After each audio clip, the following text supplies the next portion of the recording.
No niin, tervetuloa Skolen webinaariin. Ollaan tänään puhumassa erittäin mielenkiintoista ja puhuttavasta aiheesta, eli päihteet nuoret. Täällä otsikolla vielä ilmiö, ongelma ja hoito. Ja tosiaan, miksi tästä tänään puhutaan, niin ollaan tässä kohta esiteltä asiantuntija Mikko Salason kanssa tehty tästä monimuotokurssi, joka keväällä tulee sitten kaikkien käyttöön. Itse asiassa ilmoittautuminen on jo auki ja vähän puretaan tätä, että mitä tämä aihe oikeastaan pitää sisällään. Ihan alkuun voisin esitellä tässä tosiaan Mikon, eli Mikko, sulla on aika hurjan vahva tausta yhteiskunnallisen keskustelijan asiantuntijana. Ihan vain muutamia mainitakseni, niin sä toimit asiantuntijana Ice Hearts ry:ssä. Sä oot ollut vastaava tutkija nuorisotutkimusverkostossa, taloussosiaalihistorian dosentti Helsingin yliopistossa. Listaa voisi jatkaa, mennään eteenpäin. Olet myös kirjoittanut todella paljon. Jos nopeasti katsot, useampi kirja on tullut. Sen lisäksi paljon tieteellisiä artikkeleita ja raportteja, kolumneja, esseitä. Muistaakseni City-lehteen teit blogia joskus, pitääkö tämäkin paikkansa? No sinnekin. No niin, kyllä. Hei, avaatko vähän taustaa, mistä tämä sulla oikeastaan lähti? Muistatko, koska päädyit aiheen pariin ja mikä ehkä oli se kimmoke? No, muistan itse asiassa kiinnostukseni päihteisiin erittäin hyvin. Se liittyy myöskin mulla ylipäätään niin kuin yliopistolla sen oman jutun löytämiseen. Eli mä olin graduavaille valmis poliittisesta historiasta 90-luvun loppupuolella ja tein sivuaineena talous- ja sosiaalihistoriaa ja päädyin sellaiselle kurssille, jonka nimi oli Salattu, hävetty, vaiettu, kuinka tutkia piilossa olevia ilmiöitä. Yksi aihe siellä oli huumeiden käyttö Helsingissä ja 1900-luvulla, ehkä voisiko sanoa 60-luvulla ja sitä aikaisemmin. Ja se aihepiiri alkoi kiinnostaa osin varmaan siksi, että sen opettaja Antti Häkkinen, nykyisin hyvä ystäväni, toimitimme yhdessä kirjan, jonka nimi on Salattu, hävetty, vaiettu vuonna 2015, niin oli niin hyvä opettaja. Mutta tietysti myöskin varmaan se, että itse 90-luvulla aktiivisesti yöelämässä liikkuneena, niin tunnistin tietysti siellä ja Kontulasta myös kotoisin, niin tunnistin, että siellä oli aika paljon niin kuin alkoi näkyä, tai paljon, mutta alkoi näkyä kuitenkin huumeiden käyttö. Ja opiskeluaikana perehdyin ja kirjallisuuteen ja tutkimustietoon, mitä meillä Suomessa oli, ja havaitsin, että meillä ei oikeastaan ollut mitään tietoa siitä yöelämässä tapahtuvasta huumeiden käytöstä. Ja oikeastaan nämä kaksi, sekä tämä kurssi ja kiinnostuksen niistä aihepiiriä kohtaan, ja sitten tietysti nämä kokemukset, jotka mä olen nähnyt itse, että nyt on jotain sellaista tapahtumassa, mistä ei puhuta tutkimuksissa, mutta ei myöskään julkisuudessa yhdisty kiinnostuksen aiheeksi, ja sitä kautta päädyin sitten tutkimaan huumeiden käyttöä ensin gradussani ja sitten 2004 ilmestyi väitöskirja aiheesta. Eli jos mä nopeasti oikein lasken, niin yli 20 vuotta on niin kuin taustaa aiheen parissa. No se on ihan hirveä myöntää, mutta tulee se vanhaksi, mutta siltä se nyt vähän vaikuttaa, että kyllä jo nyt valitettavasti lähempänä 30 ruvetaan jo olemaan. Kyllä. No ehkä voidaan todeta, että tavallaan nyt katsojia tavallaan aiheesta kiinnostuneen puolesta, niin se on pelkästään hyvä juttu. Joo, näin se on. Pitkä käsitys siitä, mistä puhutaan. No hei, jos mennään itse aiheeseen, niin tosiaan kun sulla on noin todella pitkä tausta aiheesta, niin jos mietitään tämän ilmiön kehitystä vuosien varrella, niin mitä sä voisit sanoa siitä, että miten sun mielestä suhtautuminen on muuttunut tässä niin kuin nuorten päihteiden käyttöön? Ehkä mä vähän niin kuin peilaan myöskin tämän oman tutkimukseni kautta tähän vastaukseen vastaamista, että vielä silloin 90-luvun tai oikeastaan vuosituhannen taitteessa niin ei meillä ollut kuin yksi päihde, josta niin kuin sai puhua. Sitten oli niin kuin joku sellainen huumeiden käyttö, joka oli tämä kuuluisa hyvä vihollinen, joka edusti jotain sellaista niin kuin äärimmäistä pahaa, jossa niin kuin tiivistyi jotain sellaista, jota me ei yhteiskuntaa haluta, joka oli tulossa tänne, jota pelättiin, jolla voi pelotella ihmisiä. Suomessa todellisuudessa huumeiden käyttö oli aika alhaisella tasolla vielä 90-luvulla. Ja se näkyy kaikessa, se näkyy julkisessa keskustelussa, politiikassa ja ylipäätään niin kuin ihmisten asenteissa näkyy se, että huumeet on jotain hyvin niin kuin mystistä ja myyttistä. Ja oikeastaan se oli yksi semmoinen kaatoluokka ja kategoria, että lehdissä saatettiin kirjoittaa esimerkiksi kannabiksen käytöstä ja kuvittaa sitä neuloilla ja ruiskuilla sitä juttua. Eli myös se niin kuin tietämys huumeista oli hyvin vähäistä. Alkoholin käyttöhän oli nuorten kohdalla vuosituhannen taitteessa korkeimmillaan koskaan Suomen historiassa, ja myöskin tupakointi oli varsin yleistä. Ja tämä oli niin kuin tietyllä tavalla näin jälkeenpäin katsottuna jännittävä asetelma, että meillä käytettiin alkoholia enemmän kuin koskaan. Se aiheutti nuorille tietysti monenlaisia niin kuin haittoja ja tupakoitiin paljon, mutta samaan aikaan pelättiin kuitenkin eniten huumeita, joita ei silloin hirveästi ollut. Aika mielenkiintoista. Oikeastaan varsinkin tuon viittauksen alkoholiin itsekin tuon ajan nuorena, niin muistan sen kyllä, että siinä mielessä ainakin tämän osalta meidän on siistiytynyt huomattavasti. Joo, voisi sanoa, että jos sen ajan pikkujouluja, missä molemmat ollaan käyty, pidettäisiin tänä päivänä, niin kyllä saisi joka toinen työntekijä potkut organisaatiosta. Ehkä vielä edelliseen lisään sen, että myös niin kuin politiikka selettiin silloin aikamoista käännekohtaa, eli esimerkiksi tämmöinen ajatus siitä, että haittojen vähentäminen huumeiden käytössä oli ihan uusi, ja siitä käytiin kovaa poliittista kiistaa. Esimerkiksi siitä, että saako puhtaita ruiskuja jakaa huumeiden käyttäjille, niin herätti erittäin voimakkaita tunteita, ja se politiikka vasta pikkuhiljaa alkoi 90-luvun lopussa rantautua Suomeen, ja senkin oikeastaan ainoa syy, miksi se ikään kuin onnistuttiin tuomaan Suomeen, oli se, että HIV-epidemia levisi Suomeen, ja oikeastaan se vahva perustelu neulojen vaihdolle oli se, että me saadaan HIV-epidemia katkaistua, ei niinkään se, että me hoidettaisiin huumeongelmaa Suomessa. Aivan. Jos sä mietit vielä tätä niin kuin tavallaan pitkää taustaa, niin onko jotain semmoisia ilmiöitä tai trendejä, jotka on niin kuin jatkunut sitten kuitenkin tähän päivään saakka, vai onko ikään kuin kaikki muuttunut, vai onko jotain pysynyt myös samankaltaisena? Nyt pitää miettiä, miten saisi vastattua suhteellisen lyhyesti. Sanotaan niin, että tässä on tapahtunut ihan niin kuin todella suuria käänteitä. Olennaisin muutos, jos otetaan nuoret nimenomaan niin kuin fokukseen, niin on se, että nuorten alkoholin käyttö on niin kuin laskenut, humalajuominen vähentynyt sieltä vuosituhannen taitteesta. Vähän karkeastaan sanon, niin on niin kuin laskenut johdonmukaisesti tähän päivään. Toki se nyt välillä vähän saattaa heilahdella, mutta se iso kuva on kuitenkin se. Nuorten tupakointi on vähentynyt ja samanaikaisesti, kun alkoholi on menettänyt selvästi roolia nuorten keskuudessa, niin hissun kissun taas kannabiksen käyttö, ei niinkään niin kuin alaikäisillä, enemmän nuorilla aikuisilla, on lisääntynyt. Meillä on niin kuin yhdenmukaiset aikasarjat sieltä 90-luvun alusta asti, jolloin kannabiksen käyttö alkaa hissun kissun yleistyä, ja 90-luvun alussa 6% suomalaisista oli joskus elämänsä aikana kokeillut kannabista. Nyt se on noin 1/3. Nuorista aikuisista noin puolet. Eli kannabis tavallaan sen sijaan niin kuin löytää paikkansa yhteiskunnassa. Ja samanaikaisesti kannabiksen rinnalla niin hissun kissun myös muut huumeet alkaa levitä Suomeen. Ja nimenomaan, mitä itse olen kutsunut huumeiden viihdekäytöksi, yleistyy, eli sellainen käyttö, joka ei johda lähtökohtaisesti mihinkään suurempiin ongelmiin, joka on satunnaista. Aika sellaiset tavalliset nuoret käyttää niitä, niin se yleistyy merkittävästi.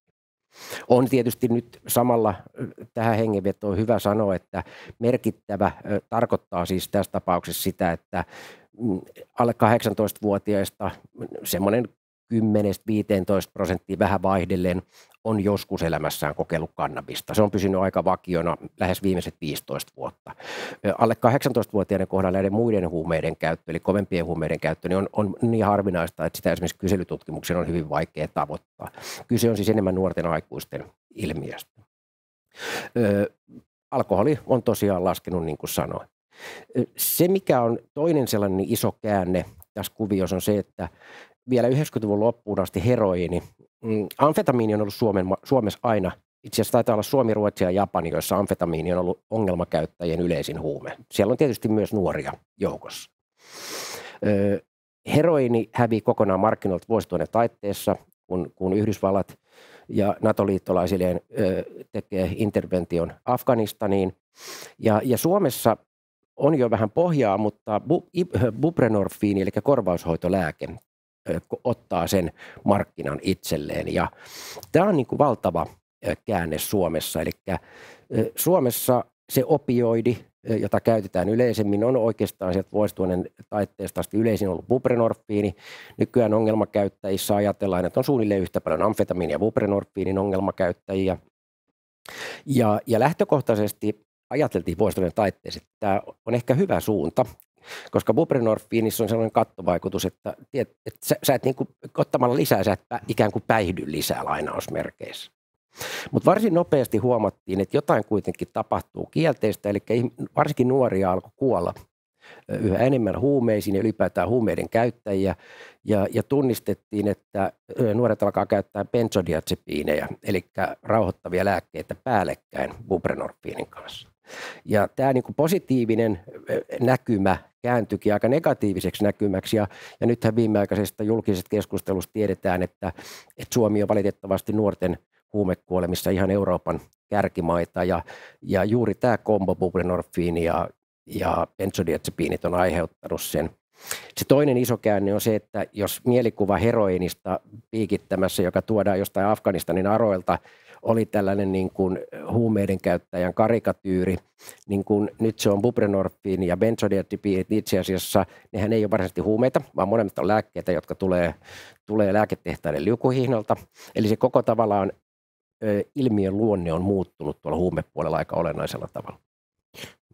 Todella mielenkiintoista, joo. Ehkä se niin kuin, tavallaan oma käsitys tästä aiheesta on aina ollut se, että aika stigmatisoitunut tämä keskustelu on ollut, että se ylipäätään aiheesta on hankala puhua, niin tämä on äärimmäisen hyvä, että tästä saadaan vähän avattua. Mä oikeastaan kysyisin sen verran vielä tuohon niin tavallaan historia- ja taustaan liittyen, niin miten sitä nuorten päihteiden käyttöä ja siihen liittyviä ilmiöitä on tutkittu vuosikymmenen aikana? Onko siinä tapahtunut muutosta sitten? Alkuun kerran, että tutkimusta ei oikeastaan ollut, jos tulkitsin oikein. Tai tämmöistä niin kuin väestötason toistuvaa tutkimusta. Suomessa on aika vahva itse asiassa perinne, varsinkin alkoholitutkimuksella. Suomi kuuluu niihin maihin Kanadan ja muiden Pohjoismaiden lisäksi, joissa valtiolla on ollut alkoholimonopoli, jonka olemassaolon yksi perustelu on ollut haittojen ehkäisy ja vähentäminen.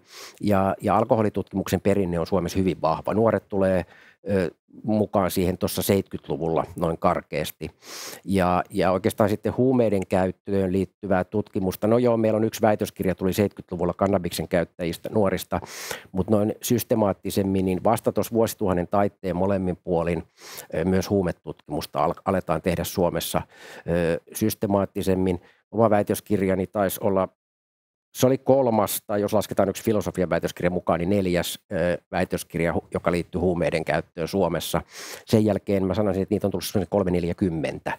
Eli se kertoo siitä, että myös niin kuin tieteellinen kiinnostus on lisääntynyt. Ja vieläpä niin, että se on lisääntynyt kaikilla tutkimusaloilla. Eli nyt sitä tehdään hyvin laajalla rintamalla. Se, mikä ehkä edelliseen on vielä syytä lisätä, että kyllähän nyt tavallaan myös huumekuviot on muuttunut niin, että meillä aidosti alkaa olla niitä nuorten ryhmiä, jotka on, voidaan puhua sekakäyttäjistä, jotka käyttää samanaikaisesti useita eri päihteitä, jossa on mukana ennen kaikkea huumeita ja lääkkeitä. Ja tämä ryhmä varmaan on sellainen, sanotaan, että huumeet on sille ryhmälle pikemminkin ei ole syy, vaan seuraus. Se on niin kuin sosiaalisesti heikossa asemassa olevia ihmisiä, joilla on ongelmia koulussa, ehkä kotona, saattaa olla mielenterveyden ongelmia ja muita.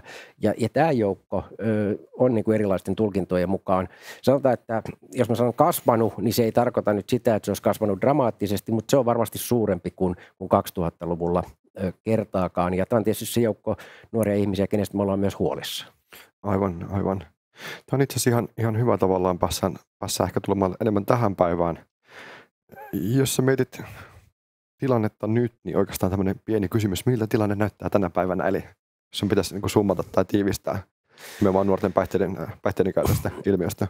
No sanotaan, että jos päihteet ei olisi niin moraalisesti, tai jos niistä sanoo ilman, että ottaa mukaan sitä moraalista latausta, niin ehkä sellainen niin kuin iso kuva kuitenkin on se, että tilanne on niin kuin parempi kun se on ollut aikaisemmin. Ja tämä nyt ennen kaikkea tietysti liittyy tähän alkoholin käytön vähentämiseen, joka on niin kuin heijastuu monella tavalla. Me tiedetään, että väkivaltarikoksista suurin osa tehdään Suomessa alkoholin vaikutuksen alaisena, tapaturmista suuri osa sattuu, alkoholikuolemia tulee, alkoholimyrkytyksiä ja nuorille alkoholista on muutenkin monenlaista haittaa. Eli tämä on varmasti sellainen niin kuin iso positiivinen trendi. Ja kyllä sitten toinen on päihteiden kohdalla on myös tupakoinnin vähentyminen nuorten keskuudessa. Se on ollut hyvinkin dramaattista se vähentyminen. Toki sitten joku voisi sanoa, että se on korvautunut muilla nikotiinituotteilla, mutta kyllä kokonaiskuvassa se, että ei olla menty niin kuin ojasta allikkoon, vaan pikemminkin niin kuin parempaan suuntaan. Huumeet on sitten tavallaan tietynlainen kääntöpuoli. Se on tullut niiden kokeilu ennen kaikkea on yleistynyt, mutta sitten niiden nuorten kohdalla, joilla on ongelmia, niin heidän kohdallaan huumeiden rooli on selvästi kasvanut.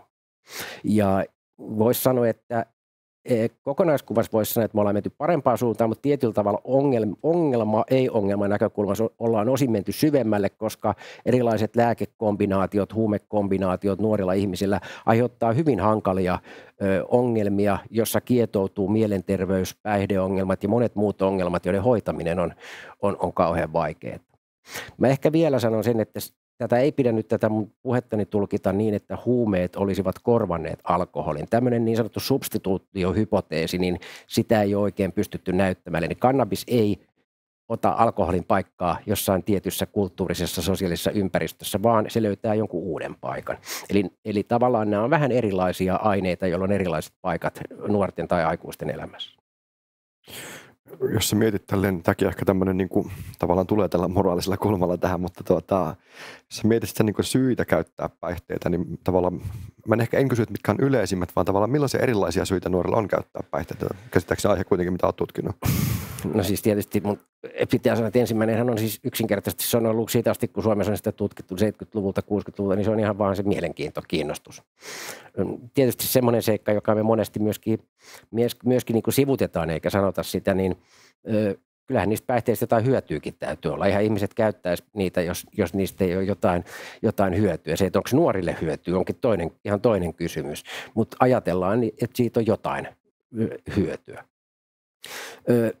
Suomessa varsinkin alkoholilla on hyvin vahva kulttuurinen paikka. Se liittyy meidän erilaisiin siirtymäriitteihin, juhlimiseen, rituaaleihin. Ja onhan meillä hassu tilanne, että me aikuiset niin yritetään ehkäistä nuoria käyttämistä päihteitä, mutta kyllä nuoret näkee sen meidän silmistä, kun me päästään kerrankin kotoa siihen viikonlopun viettoon, mistä tullaan vähän päihtyneenä kotiin. Eli onhan tässä niin kuin hyvin tällainen niin kuin ristiriitainen asetelma. Mielenkiinto, sitten ylipäätään joillekin nuorille päihteet voi olla ahdistuksesta pois päätymistä, joillekin se tapahtuu ihan sosiaalisesta paineesta, joillekin se on varmasti oman identiteetin rakentamista, eli syitä on niin kuin hyvin monia, niin kuin päihteiden käytön historiassa on aina ollut. Ja tällä tavalla ajattelen, että päihteet on ehkä muuttunut, tai nuorten päihteiden käyttö siinä, että ennen se alkoholi ikään kuin ainoana päihteenä, se liittyy vahvemmin toki myös nuorten ongelmiin, mutta tällaiseen niin kuin aikuistumisriittiin ja otettiin mallia aikuisten maailmasta ja haluttiin siirtyä kohti aikuisuutta tai osoittaa muille ystäville, että ollaan kypsempiä kuin muut. Niin huumeet on, ja oikeastaan se koko päihdekirjan lisääntyminen on tuonut siihen sillä tavalla varianssia, että aika moni esimerkiksi päihdeongelmista tällä hetkellä kärsivä nuori, niin se lähtee mielenterveysongelmista, jota aletaan hoitaa itsehoitona päihteillä, jolloin siinä ei ole niin kuin tällaista elämyksellistä ulottuvuutta oikeastaan missään vaiheessa, vaan se on jo lähtökohtaisestikin tietyn ongelman hoitamista. Ja tavallaan se päihteiden käyttö ja käyttäjät on vähän nyt eriytynyt erilaisiin ryhmiin. Ja tämä on varmasti sellainen haaste, joka nyt niin kuin nimenomaan nuorten kohdalla on kaikkein suurin, että kun helposti on saatavilla, ei ehkä niinkään enää alkoholia, mutta yhtä lailla niin kuin huumeiksi luokiteltavia aineita ja lääkkeitä, ja moni niistä lääkkeistähän itse asiassa on niitä samoja huumeita, jos ne nautitaan ilman lääkärin määräystä. Niin kyllä tällä tavalla voi ajatella, että niin kuin tai ihminen on myöskin, niin kuin meidän niin kuin mentaliteetti on muuttunut, että pillerit on tietynlaisia kehon teknologioita, joilla me niin kuin hoidetaan erilaisia olotilojamme, ja kyllähän nuoret sukupolvet on omaksunut sen ihan eri tavalla kuin mitä esimerkiksi meidän nuoruudessa joskus 80- ja 90-luvuilla. Ehkä sen verran palaan tuohon mitä mainitsit tuossa vielä, että syitä on tosi monenlaisia, ja tosiaan että se voi olla ihan myös hauskanpitoa tai sosiaalisen tavallaan paineen tai sosiaalisen niin kuin ympäristön aiheuttama, eli onko mun tulkinta oikeastaan oikea siinä, että niin kuin on hirveän hankala puhua vaan päihteiden käytöstä, niin kuin se olisi yksi pieni asia, vaan se on aika monitahoinen ilmiö sitten, että niin kuin on tosi paljon eri tulokulmia. Niin mä ehkä voisin kysyä sinulta näin, että anna mulle päihde. Eli semmoista asiaa kuin päihdehän ei ole olemassa, vaan sehän on nimenomaan sosiaalinen konstruktio. Me ollaan niin kuin luokiteltu tietyt aineet tiettyyn kategoriaan joidenkin yhteismitallisten asioiden takia. Onko niitä, niin se on toinen kysymys. Mut päihteet nimenomaan on, mä ajattelen, että se on ilmiö. Se on ilmiö, joka on niin kuin hyvin vahvasti moraalisesti latautunut, osa päihteiden käytöstä stigmatisoitua, joka tekee siitä myös niin kuin kauhean kiinnostavaa. Se tapahtuu monesti päihteiden käyttö varsinkin nuorilla piilossa ja salassa, eli me ei nähdä sitä, me ei tiedetä siitä. Mutta myöskin sitten se hoitaminen, päihdeongelman hoitaminen on paljon hankalampaa, kun se on niin stigmatisoitua. Ihmiset ei uskalla hakeutua hoitoon tai pelkkää leimautumista, joka aiheuttaa omanlaisia haasteita. Ja kyllä mä itse olen niin kuin koko ajan on pyrkinyt siihen, että pystyisi niin kuin tutkijana tarkastelemaan sitä ilman tätä moraalista latautumista. Pystyisi tavallaan katsomaan jotenkin päihteitä nimenomaan ilmiötasolla, ei niin, että toi on paha ja toi on hyvä siksi vaan, että alkoholia saa käyttää ja huumeita ei saa käyttää, vaan tavallaan rinnastaa niitä. Minusta on hirveän kiinnostava ollut katsoa viimeisen 10 vuoden aikana tutkittu sitä, että minkälaisia kokonaishaittoja ja sosiaalisia haittoja eri päihteet aiheuttaa. Nyt on EU-sakin tehty tämmöinen tutkimus, jossa joka maasta asiantuntijat on arvioinut näitä kokonaishaittoja, ja kyllähän se tulos on aina niin kuin tietyllä tavalla hämmentävää, että alkoholi on ylivoimainen ykkönen, jonka jälkeen tulee sitten heroini, ne maat, missä se on, ja muut huumeet sen jälkeen. Eli me hirveän helposti unohdetaan nämä meidän niin kuin suurin terveydellisiä ja sosiaalisia haittoja aiheuttava päihde, ja sitten katsotaan kauhealla pelolla sinne marginaaliin, ja ei edes uskalleta koskea sinne, vaikka itse asiassa siihen huumekysymykseen ja huumeongelmaan ja huumehoitoon puuttuminen, kun siellä on pienempi väkijoukko kuitenkin, niin olisi tällaisella pragmaattisella otteella varmasti helpompaa, jos siinä ei olisi tällaisia lukuisia eri kerroksia sen päällä. Aivan. Hei, yhdessä roolista, mitä sulla on, niin sä oot ollut Onnettomuustutkintakeskuksen tutkimuksessa mukana. Ja nyt julkaistiin itse asiassa nuorten huumekuolemiin liittyvä tutkimus tämän vuonna, eikö niin? Kerrotko tutkimuksesta ensinnäkin, mitä te käsittelit ja mitä sieltä nousi esiin?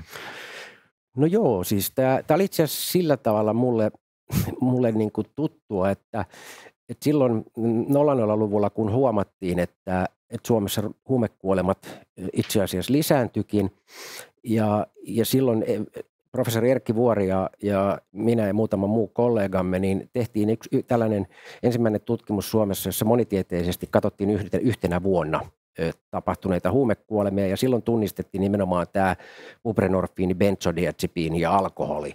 Eli keskushermostoon vaikuttavien eri päihteiden päällekkäiskäyttö kaikkein suurimpana syynä huumekuolemiin. Ja nyt tässä ehkä on, niin kuin pitäisi sanoa lainausmerkeissä, huumemyrkytyksiin olisi varmaan se oikea sana. Ja sekin on vähän hassu sanoa, kun nämä kaikki, jos mä luettelin äsken benzodiazepinit, buprenorfiini ja alkoholi, niin kaikkihan on niin kuin laillisesti tuotettuja aineita, mutta käytön mukaan lasketaan sitten alkoholi lukuun ottamatta huumeeksi. Se, mitä tapahtuu tuossa 10-luvun lopulla, niin alkaa nuoria ihmisiä kuolla, alle 25-vuotiaita huumeisiin. Ja tässä Onnettomuustutkintakeskuksen tutkinnassa lähdettiin siitä että niiden kuolleiden nuorten määrä on niin suuri, että se voi laskea tällaiseksi onnettomuudeksi tai yhteiskunnalliseksi suureksi tapahtumaksi. Ja me käytiin läpi, seurattiin vuoden ajan 2023 kaikki myrkytyskuolemat, huumemyrkytyskuolemat alle 25-vuotiaiden kohdalla, ja niistä otettiin sitten 15 tapausta lähempään tarkasteluun. Ja onnettomuustutkinnan tarkoituksenahan on oikeastaan vain ja ainoastaan ennaltaehkäistä ja niitä tapauksia ja tavallaan selvittää viranomaisten toimintaa ja pyrkiä antamaan sit suosituksia siihen, että miten niitä voitaisiin vähentää. Ja tavallaan mulle tämä oli tuttua sieltä vuoden 2007 vuoden tutkimukset, joka me tehtiin Erkki Vuoren kanssa, mutta tämä oli vielä perusteellisempi. Eli tässä kyllä käytiin hyvin systemaattisesti, kaikki kivet ja kannot käännettiin. Ja lopputuloksena oli tutkintaraportti, jossa esitetään sitten erilaisia suosituksia, miten huumekuolemia, nuorten huumekuolemia voitaisiin Suomessa ehkäistä. Ja sieltä löytyi paljon siis ihan myös konkreettista siihen. Sellaistakin, joka ei liity vaan niinkään tähän myytteihin ja tähän tietynlaisiin kerrostumiin huumeiden käytön päällä, vaan ihan konkreettisia ehdotuksia. Ja se, mikä oli täysin sama, oli se, että nämä ainekombinaatiot, eli benzodiazepiinien ja buprenorfiinien samanaikainen käyttö, samanaikainen sekakäyttö, niin on se kaikkein tuhoisin. Ja se, mikä tuli ehkä monille yllätyksenä, että vaikka sekä benzodiazepiineja että buprenorfiineja käytettäisiin hoitoalueen sisällä, niin se ei ole näissä keskushermostoon vaikuttavissa aineissa, se ei ole 1+1. Ajatus on niin kuin helppo ajatella, että kun sä juot 2 olutta, niin se tarkoittaa 1 olut plus 2 olutta. Mut näissä keskushermostoon vaikuttavissa aineissa, niin näiden 2 päällekkäinen käyttö onkin yhtäkkiä 20, joka tarkoittaa sitä, että ne kuolemat on niin kuin, no siellä monissa näkyy itsehoito, hyvin vähän kuitenkaan tämmöistä bilettämistä ja muuta, vaan siellä on niin kuin erilaisista sosiaalisista ja mielenterveyden ongelmista kärsiviä nuoria ihmisiä, jotka sitten todella vahingossa tietämättään hoitaa itseään, yrittää parantaa oloaan, mahdollisesti tehdä olostaan edes siedettävää ja sen jälkeen tavallaan vahingossa kuollaan. No itse asiassa aihe, tutustuin kanssa tähän, en koko tutkimusta lukenut, mutta tutustuin aiheeseen. Millaisia konkreettisia havaintoja teitte tässä liittyen nimenomaan nuorten elinympäristöön tai sosiaalisiin verkostoihin? Oliko siellä jotain, joka niin nousi esille? No kyllä oikeastaan se, mikä näkyy tässä, mutta myös muissa tutkimuksissa, niin yleensä siellä on taustalla hyvin laajat ja pitkäaikaiset ne voi alkaa jo kotoa ne ongelmat, liittyy sosiaalisia ongelmia, mielenterveyden ongelmia, erilaisia käytöshäiriöitä, jotka sitten kumuloituu ajan myötä jossain vaiheessa. Niin kuin mä sanoin, niin huumeet ei näissäkään tapauksissa, se ei ole syy, vaan se on seurausta. Huumeet tulee jossain vaiheessa mukaan ja kyllä siellä näkyy hyvin paljon, että meidän järjestelmä on niin kuin pyritty rakentamaan sellaiseksi meidän palvelujärjestelmä, että niitä ehkäistäisiin. Mutta toisaalta se on kyllä sellainen sokkelo tänä päivänä ja nuoret joutuu, että siellä on niin paljon pitkiä esimerkiksi katkoksia, että kun tullaan yhdestä hoidosta ja siirrytään toiseen, niin joudutaankin odottaa kuukausitolkulla tai että tavallaan siitä on niin kuin vahingossa tullut sitä järjestelmästä sellainen, että se ei ehkä aina ihan parhaalla mahdollisella tavalla edistä sitä päihteiden käytön lopettamista, siitä luopumista. Ja tämän takiahan myöskin siinä tehdään ihan konkreettisia järjestelmätason suosituksia tässä meidän tutkintaraportissa. Erinomaisen mielenkiintoista. Tämä on siis aihepiiri, jota tosiaan voisi penkoa, että onkin kuinka pitkään, mutta jotta pysytään suurin piirtein aikataulussa, mikä on ennakkoon asetettu, niin mennään eteenpäin. Me ollaan tosiaan yhteistyössä toteuttanut tuleva kurssi, päihteet ja nuoret, ilmiö, ongelma ja hoito. Ja tosiaan kurssissa Mikko toimii asiantuntijana. Kyseessä on tällainen monimuotokoulutus, eli koostuu itse opiskeltavista osista, koostuu työpaikalla tai missä nyt ikinä sitten, mikä kautta koulutukseen tuleekaan tapahtuvasta reflektiosta. Ja tosiaan sitten sen tulee myös Mikko sun pitämät asiantuntijaluennot. Ja sä toki olet ollut asiantuntijana myös kirjoittamassa tätä materiaalia. Sulla on kuitenkin aika paljon taustaa myös luennoinnista ja koulutuksesta. Niin millainen kokemus oli tuottaa tällainen monimuotokoulutus? Mä oon ymmärtänyt, että tämä on ensimmäinen, minkä olet tähän tyyliin toteuttanut. Mielestäni tämä on sillä tavalla kiinnostavaa. Mä olen itse asiassa muutaman kollegan kanssa ollaan varmaan 20 vuotta pohdittu, että tämmöinen olisi tosi kiinnostava tehdä. Eli tavallaan niin kuin tuoda se tieto siitä ilmiöstä jotenkin yleisymmärrettävässä muodossa yhteen paikkaan. Ja se oli aluksi haastavaa, koska se niin kuin tulokulma tai lähestymistapa, niin sen löytäminen ei ollut helppoa. Mutta sitten mulla palautui vahvasti mieleen vuosituhannen alussa, kun vedin vuoden tämmöistä kokotuus-puolitotuus huumeviestintäkampanjaa. Se oikeastaan semmoinen perusajatus, että päihteissä itse asiassa sen ilmiön tunteminen, sen ilmiön ymmärtäminen on se kaikkein tärkein lähtökohta. Eli jos ne niin kuin näkee pikemminkin ilmiönä ja tietää niistä riittävästi, niin se helpottaa paljon sitä, että niihin ei enää suhtauduta sellaisena myyttisenä tai epämääräisenä tai pelottavana ilmiönä, ja jolloin niin kuin, tämän kurssin oikeastaan niin kuin lähestymistapa on lähteä ihan sieltä, että mitä päihteet on. Miksi niistä ajatellaan niin kuin ajatellaan, mikä on niiden esihistoria, mikä on lähihistoria, ja sitten tavallaan miten ne on saanut sen paikan tai aseman yhteiskunnassa, missä ne on nyt. Ja sitten sitä kautta päästään niin kuin käsiksi yksityiskohtiin, päästään käsiksi hoitoon, ihmisten asenteisiin, tämän kaltaisiin kysymyksiin.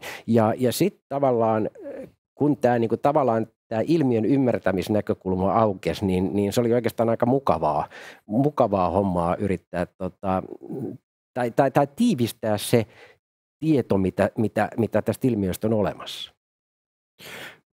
Tuossa aika hyvin sivuistakin aihetta, mutta on tavallaan erilainen prosessi kuin miettiä vaikkapa perinteistä luentoa sitten, jonka käyt vetämässä yhden päivän aikana, kun tässä kuitenkin niin kuin tiedoksi katsojille, niin meillä on tosiaan 2 kuukauden ajan on tämä materiaali käytössä ja tavallaan voidaan omaan tahtiin mennä asia eteenpäin. Niin miten jos sä mietit tavallaan koulutuksen suunnittelijana, niin tuliko siinä jotain ehkä uutta aha-elämästä tai ajatusta sen nimenomaan mallin suhteen? Tähän niin kuin, mä oon myös niin kuin joskus luennoilla tai suht useinkin hyödyntänyt sitä, että tavallaan, että ei lähdetä niin kuin ei lähdetä tekemään vain sellaista koulutusta, jossa tunnistetaan ongelma, katsotaan lääke, ruiskutetaan lääke siihen ja sitten tulee valmista. Vaan enemmänkin niin kuin yritetään avata sitä kyseistä ilmiötä, sitä problematiikkaa, jonka osa on sitten tietysti myöskin se niin kuin hoito, joka niin kuin kiinnittää sen paljon paremmin siis nuorten ihmisten elämää, nuoruuden erilaisiin kulttuureihin, nykyään yhteiskuntaan myös niin kuin erilaisiin sosiaalisiin ongelmiin. Ja sitten sitä kautta päästään kiinni sinne päihteisiin. Ja mä oon jaksan ja uskon ajatella niin, että esimerkiksi jollain sosiaalialalla, niin siellä on paljon helpompi, kun tuntee ilmiön, lähtee miettimään niitä ratkaisuja, miten hoitaa niitä hoitomuotoja kuitenkin on olemassa.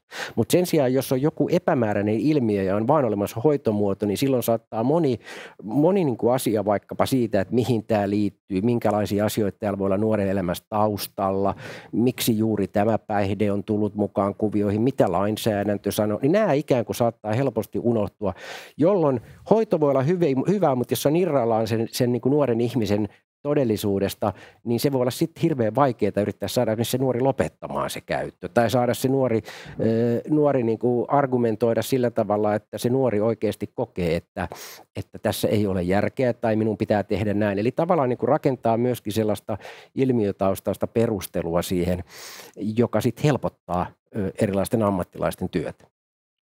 No tässä aika hyvin jo sivuus, että jos tähän vedän yhtälöysmerkit perään, niin ehkä se kantava teema on tavallaan nimenomaan ilmiö, että tulit sitten mistä tahansa tulokulmasta aiheeseen varhaiskasvatuksen, no ei ehkä varhaiskasvatuksen, mutta koululaitoksen puolella tai sosiaalipalvelusta tai...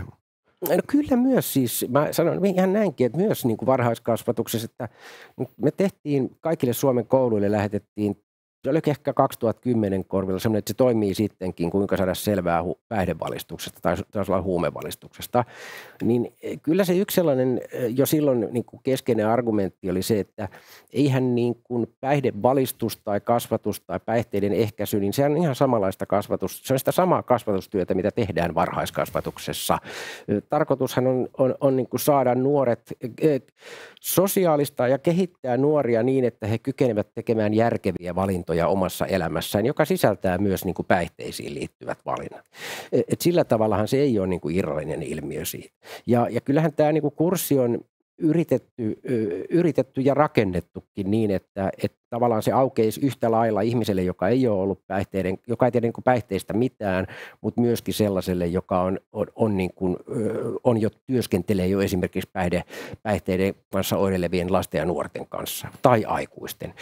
Eli siitä on yritetty tehdä sillä tavalla helposti lähestyttävä ja aiemmin kysyit tuosta, että mikä oli niin kuin hankalaa, niin kyllä se hankaluus kuitenkin piili siinä, että miten me saadaan, tai miten sen saa rakennettua niin, että se on helposti lähestyttävä ja mielestäni onnistuu ihan hyvin.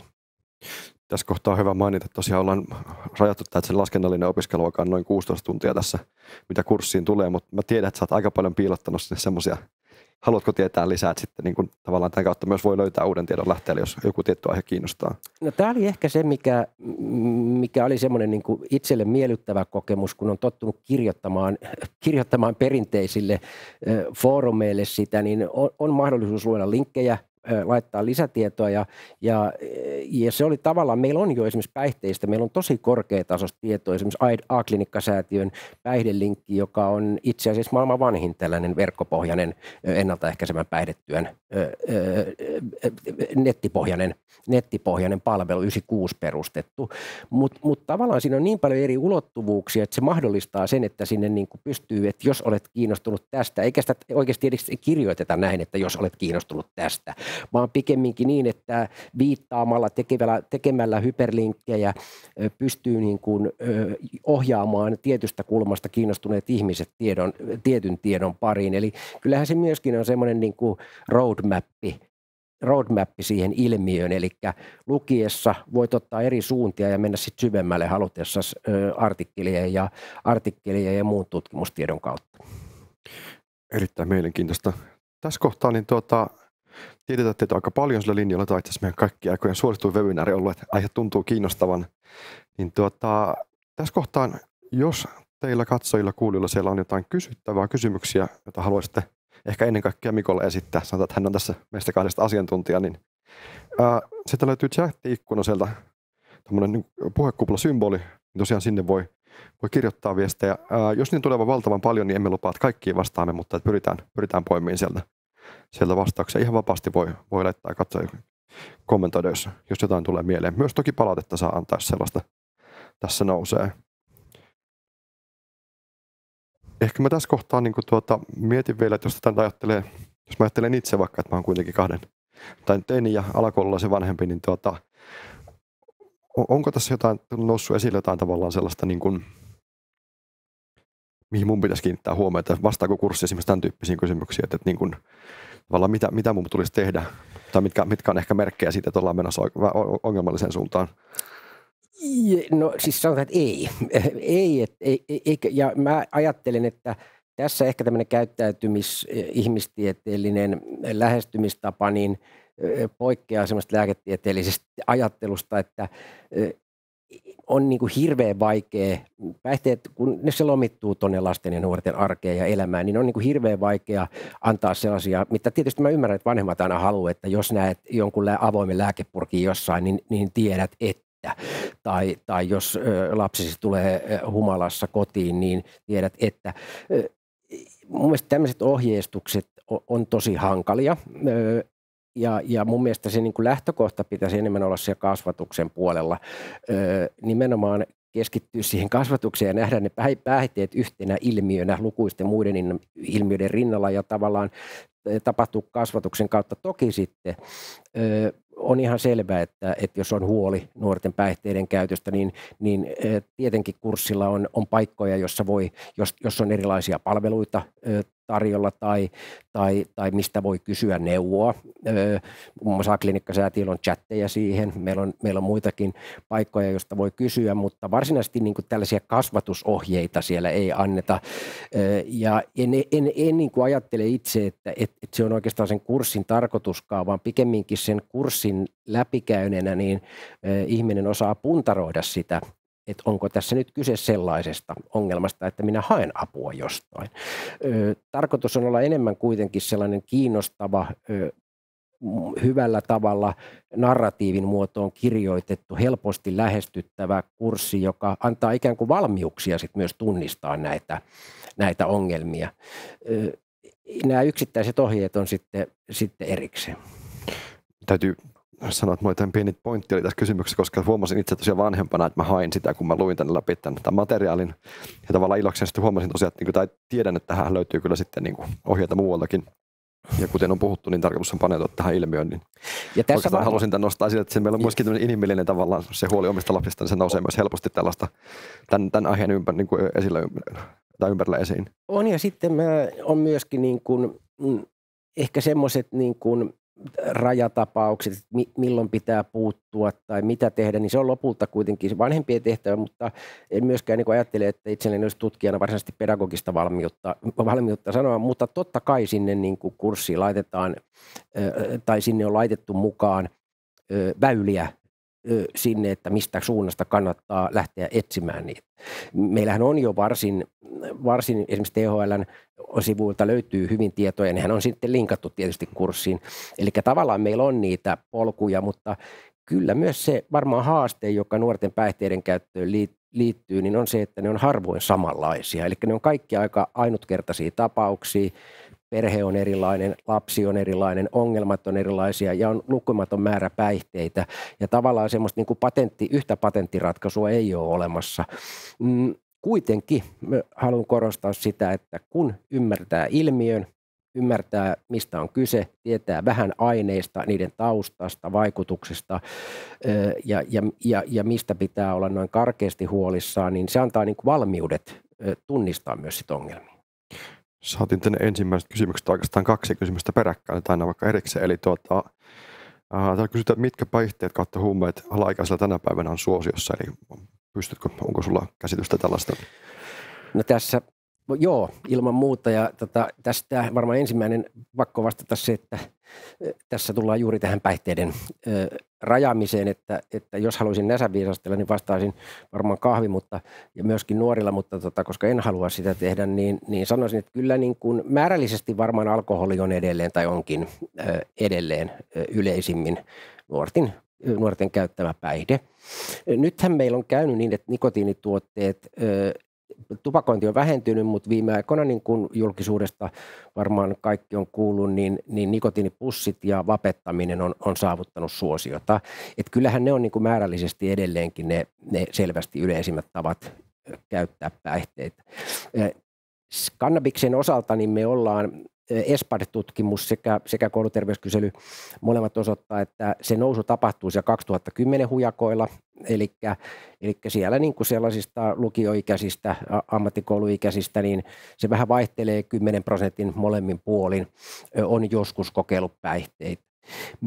Mä sanon vielä sen, että tämä päihteiden ongelmakäyttö nuorten kohdalla on sillä tavalla hankala kysymys, sen yleisyys, että me ei oikein se ei ole niin yleistä, että kyselytutkimukset tavoittaisivat niitä marginaaleja, mutta kyllä me nyt sen verran tiedetään, että kyllä myöskin niin kuin nämä nuoret taas, joilla on niin kuin vakavia ongelmia, oireilee monin tavoin, niin siellä taas niin kuin alkoholi on korvautunut huumeilla tai lääkkeillä.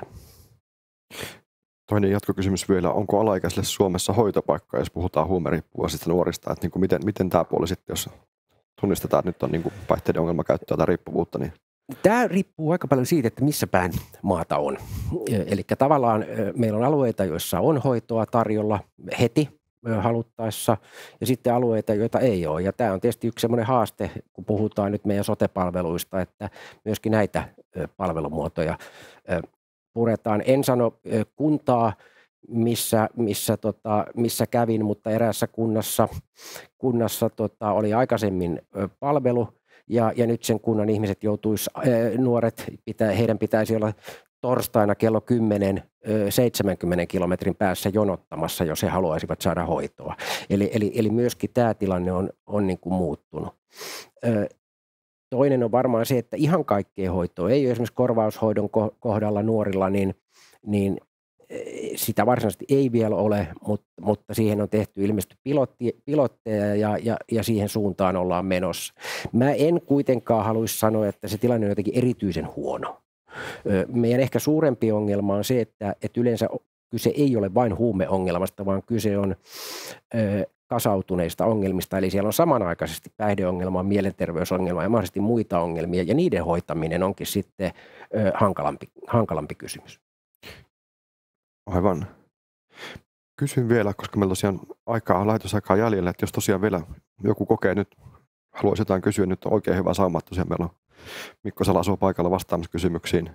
Voidaan hetken aikaa odottaa. Mä itse asiassa nostan tuolta oman kysymyksen sillä aikaa, eli jos vielä palataan tuohon kurssiin, niin pystytkö listaamaan tavallaan sen tärkeimmät opit tai tärkeimmän teeman, mitä tästä niin kuin haluat välittää nyt, kun olet kurssia kirjoittanut, niin mikä on semmoinen mikä nuorten kanssa työskentelevien aikuisten pitäisi sun mielestä, niin kuin, jos pystyy tavallaan rajaamaan mun yhteen kahteen asiaan? Kyllä mä oikeastaan haluaisin palautua siihen, että mitä päihteet ovat, mihin tarkoitukseen niitä käytetään ja mitkä päihteet tällä hetkellä, nimenomaan tällä hetkellä, varsinkin meillä niin kuin, ehkä mä voin sanoa meitä sun kanssa keski-ikäiseksi, niin meidän kuva päihteiden käytöstä pitkälti piirtyy sinne vuosituhannen taitteen alueelle, jossa me luullaan, että huumeiden käyttö on heroinin käyttöä ja suoneen pistämistä tai alkoholin käyttöä, ja se kuvio on muuttunut aika paljon.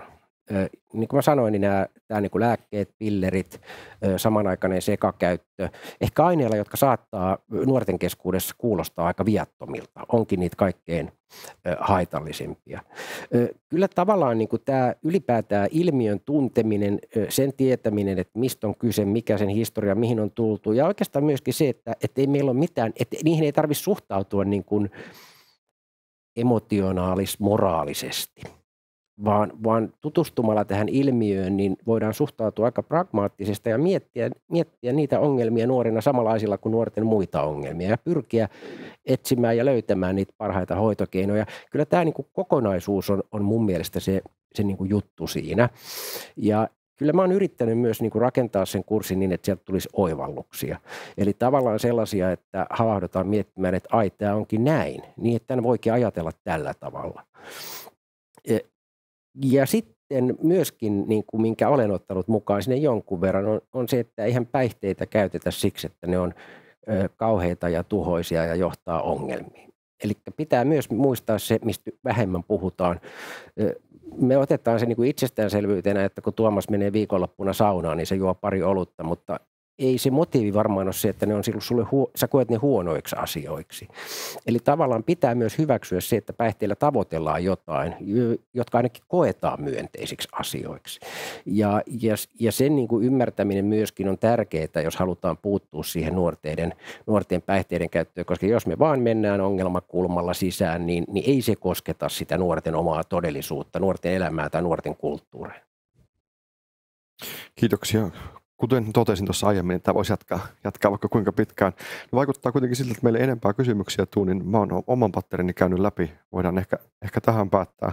Summaan tässä kohtaa vielä tosiaan, eli meidän Skole-verkkosivulta www.skole.fi löytyy palvelut ja sieltä löytyy monimuotokoulutuksesta, muun muassa tämä Mikon kanssa yhdessä tehty päihteet, nuoret, ilmiö, ongelma ja hoitokoulutus. Ilmoittautuminen auki ja jatkuu vielä tuonne tammikuun puoliväliin saakka.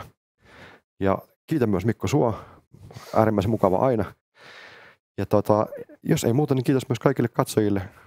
Palataan asiaan toivottavasti Mikon kurssilla.